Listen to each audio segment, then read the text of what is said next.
భగవద్గీతలోని 4వ అధ్యాయం జ్ఞానకర్మ సన్యాస యోగం దివ్య జ్ఞానమని అంటారు.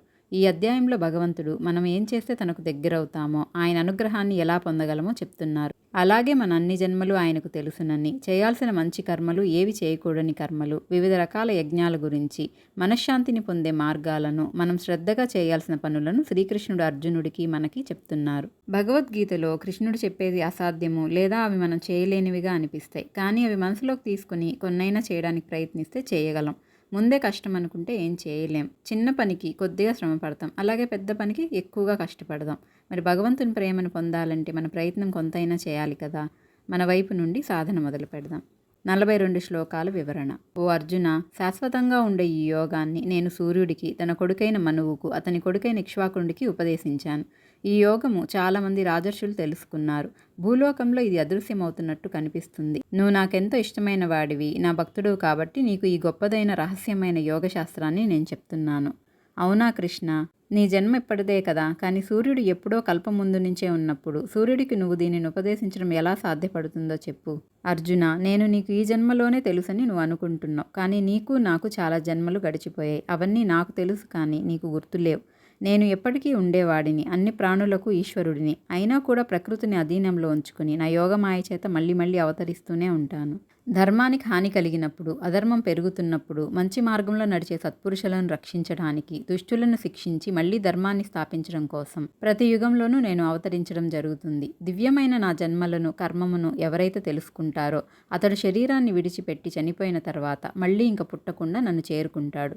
అనురాగం, భయం, క్రోధం వదిలేసి నా మీదే వారి మనసును లగ్నం చేసి నన్ను ఆశ్రయించిన వారు పవిత్రులై నా స్వరూపాన్ని పొందారు.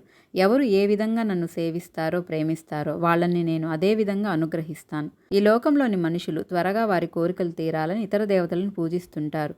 ఎందుకంటే వారికి కర్మలను ఆచరించడం వల్ల కలిగే ఫలసిద్ధి త్వరగా కలుగుతుంది. వారి కోరికలు తీరుతాయి కాబట్టి.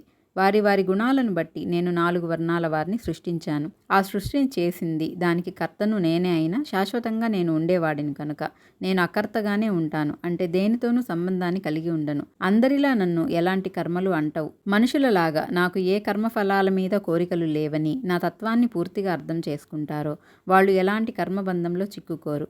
అయితే ఏది కర్మ అంటే చేయాల్సింది, అలాగే అకర్మ అంటే చేయరానిది అనే విషయం బుద్ధిమంతులు కూడా తెలుసుకోలేకపోయారు. పూర్వకాలంలో ముముక్షువులు నా గురించి తెలుసుకుని వారి కర్మలను ఆచరించారు. నువ్వు వాటిని తెలుసుకో, అవేమిటో నేను నీకు చెప్తాను.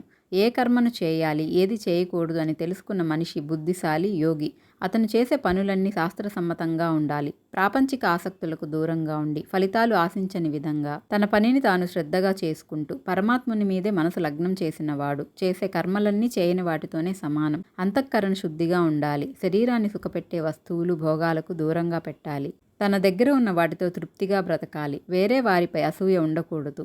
సంతోషాన్ని, దుఃఖాన్ని ఒకేగా చూడాలి. మమకారం, దేహం పైన అభిమానం వద్దు.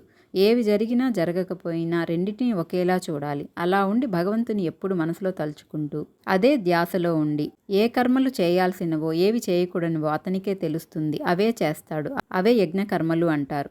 అలాంటి మహాపురుషుడు చేసే ప్రతీదీ బ్రహ్మమే అనుకుంటే తిరిగి ఆ బ్రహ్మమునే పొందే స్థితికి వస్తాడు. కొంతమంది దేవతలను పూజిస్తారు, ఇంకొందరు పరబ్రహ్మ పరమాత్మను, అలాగే కొందరు వాళ్ళ ఆత్మలోనే స్థిరమై ఉంటారు. బుద్ధి, మనసును లగ్నం చేసి వేరే విషయాలపై ధ్యాస పెట్టకుండా శ్రద్ధగా ఏకాగ్రతతో చేసేది ఏదైనా యజ్ఞమనే అంటారు. అలా ఉంటే వేరే ఏ విషయాలకు కానీ, శబ్దాలు కానీ మిమ్మల్ని ప్రభావితం చేయలేవు. కొందరు తమ ధనాన్ని ఇతరుల కోసం ఖర్చు పెడుతూ సేవ చేస్తూ ద్రవ్యమయ యజ్ఞాన్ని చేస్తే, ఇంకొందరు భగవంతుడిపై ధ్యాస నిలిపి తపోరూప యజ్ఞాన్ని చేస్తుంటే ఇవి స్వాధ్యాయ రూప జ్ఞాన యజ్ఞాలు అని అంటారు. శ్వాసను అదుపులో పెట్టి గాలిని పీలుస్తూ, వదులుతూ, మితంగా ఆహారాన్ని తీసుకుంటూ నిష్టగా ప్రాణాయామం చేస్తున్న సాధకులు వాళ్ళ పాపాలను పోగొట్టుకుంటారు.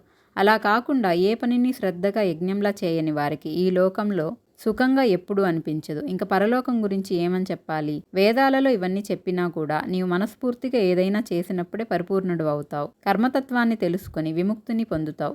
అన్నింటికన్నా జ్ఞానం గొప్పది. నీకన్నా ఎక్కువగా తెలిసిన వారి నుంచి అది నువ్వు పొందాలి. నమస్కారం పెట్టడమో, సేవ చేయడం వల్లనో, చెడ్డ బుద్ధితో కాకుండా భక్తి శ్రద్ధలతో నీకు తెలియనివి వారిని అడిగి తెలుసుకో. గురువు నుంచి ఈ తత్వజ్ఞానాన్ని పూర్తిగా తెలుసుకున్నప్పుడు మళ్ళీ నువ్వు ఏ మోహంలోనూ పడవు. దానివల్ల నువ్వు అన్ని ప్రాణులను నీలోనూ అలాగే నాలోనూ చూడగలవు. ఒకవేళ పాపం చేసిన వారందరిలో నువ్వే ఎక్కువ పాపం చేస్తున్నావని అనుకుంటే పడవలాంటి నీ జ్ఞానం నిన్ను ఆ పాప సముద్రం నుంచి బయటపడేస్తుంది. అగ్ని వల్ల కట్టెలన్నీ ఎలా మండుతాయో నీ జ్ఞానం అనే అగ్ని నువ్వు చేస్తున్న అన్ని కర్మలను బూడిద చేస్తుంది. జ్ఞానాన్ని సాధన చేసిన వాడు సిద్ధిని పొంది కాలక్రమంలో ఇంద్రియాలను నిగ్రహించగలడు. తనను తాను నిగ్రహించుకోగలుగుతాడు. అప్పుడు ఆ క్షణం నుంచే చాలా శాంతిని పొందుతాడు. నమ్మకం లేకుండా అజ్ఞానంతో ఏ పని చేసినా నాశనమే అవుతుంది. ఎప్పుడూ సందేహాలతో ఉండే వాళ్ళకి ఈ లోకంలో కానీ వేరే లోకంలో కానీ సుఖం ఉండదు. వారి పనులను వాళ్ళు చేస్తూ వాటి ఫలితాలను వదిలివేసేవాడు సందేహాలన్నింటినీ తన జ్ఞానంతో తొలగించుకుని ఆత్మజ్ఞానంలో స్థిరంగా ఉండేవాడిని ఏ కర్మలు బాధించలేవు. అందువల్ల ఓ అర్జున, నీ హృదయంలో అజ్ఞానం వల్ల కలిగిన సందేహాలన్నింటినీ జ్ఞానం అనే ఖడ్గంతో ఖండించి లేచి నీవు చేయాల్సిన దాన్ని చేయి, అంటే యుద్ధం చేయి అని అర్థం. జై శ్రీకృష్ణ.